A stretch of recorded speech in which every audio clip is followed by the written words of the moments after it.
Naka-record na ata. Ayun, naka-record na ata 'to. Let's hit it.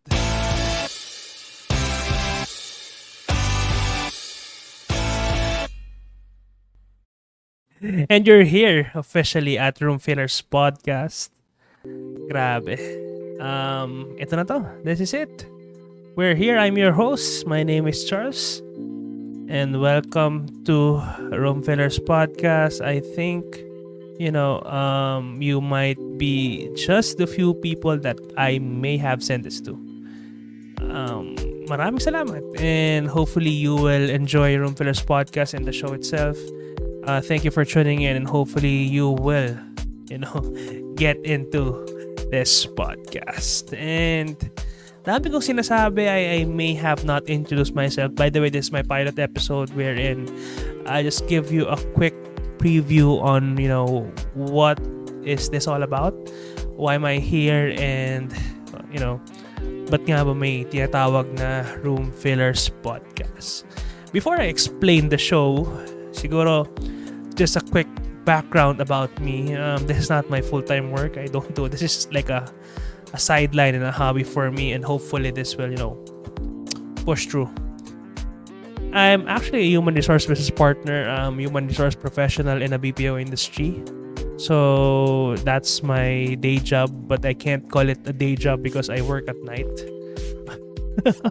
Pero tawaging day job kung sa gabi ka nagtrabaho. Pero anyway, yun yung pinaka-line of work ko, and compared to people new the human resource industry, I have been in this, type of work since 2015.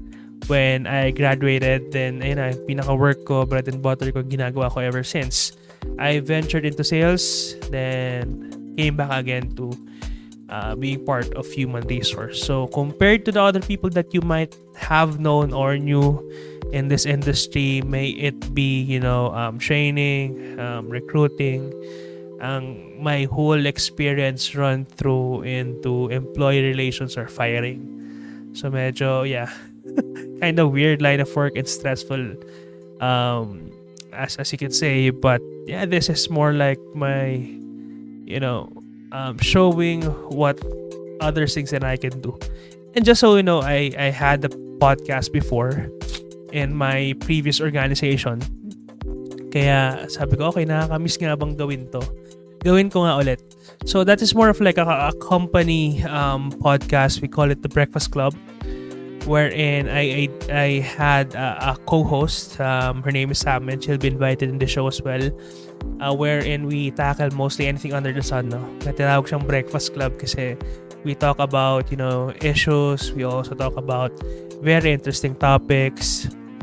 Meron na ring part dyan ng LGBTQIA+ discussion, as well as, fitness, anything under the sun.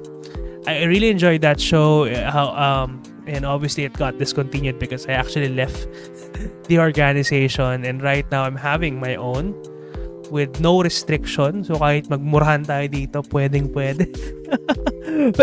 pag sa corporate, bawal eh. Anyway, ano nga ba tong podcast na to, no? So this is actually a collector's podcast. To make it simple, I'm actually a collector of fragrances. Yeah, just so you know, that's why I'm having here, and that's the inspiration between the name. The name Room Fillers Podcast. If you are into fragrances, you might have heard already like a perfume that fills the room.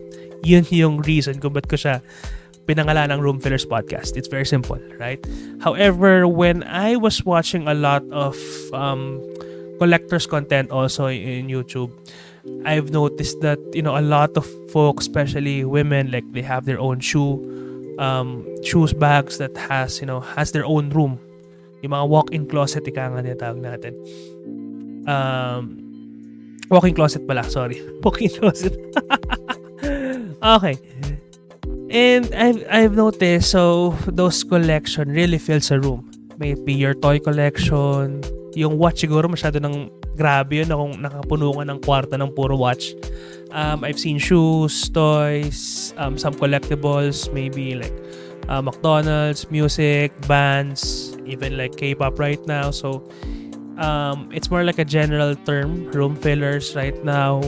wherein I'm inviting or welcoming collectors to have their own podcast. And I think I'm not sure if there is one already, but yeah, that's the reason I created this one particularly. So, what's about me? Ano bang tawag sa aming kolektor na ng pabango? So, generally, we're called fraghead or fragrance enthusiast. Okay, yun yung pinakatawag sa amin. And I knew about this when I started my fragrance or collection journey about 2022 of September. That was last year. By the way, I'm shooting this around December. So, for me, that's last year. Maybe I will release it in 2024. Bahala na. But, that's mostly it. Okay?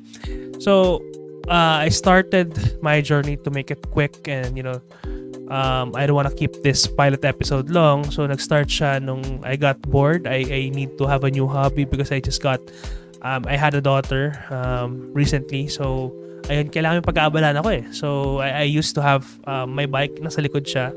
Kaya ako naka-green screen kasi magulo yung background ko. But yeah, I have bikes here as well as some other hobbies. So then kailangan ko ng medyo stagnant, yung medyo nakaupo lang na hobby or anything that I can watch easily or can understand easily. And I realized ever since I was like grade 4, 10 years old, yung mga ganun, I was really into fragrance already. Yes, I've been inspired through popular ones like The Bench, Pen Shop, those things, no?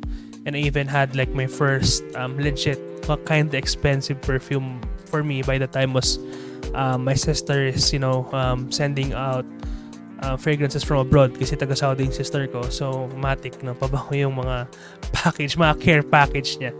So I got into it. It's about college. Then when I was working, I know I'm still working, in my previous organization that's on site, no? And yun nga, medyo na-bore na ako and naubos na rin yung mga pabangong pag-giveaway or pangregalo ng mga kung sino-sino. I need to have a new one, like my own purchase of perfume. Okay.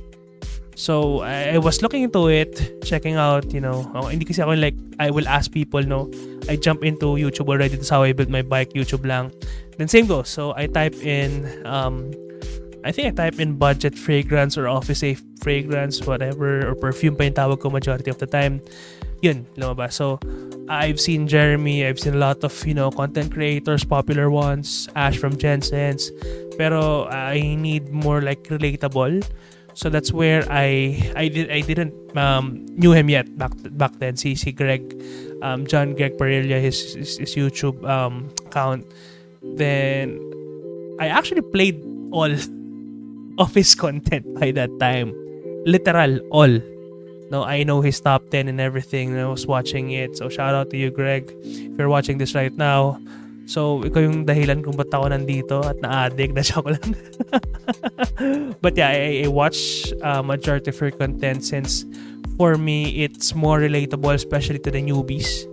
Good job to you in doing that. So, that's kept me, what made me like hook into the whole frag game. I watched the episode, then I first purchased my first ever perfume back then was Club de Nuit Intense Man. The EDT version, the Lemon Pledge version. Yung pag-spray mo, lahat ma-offend. Ganun siya. The stronger ones like around the batch 2020, 2019.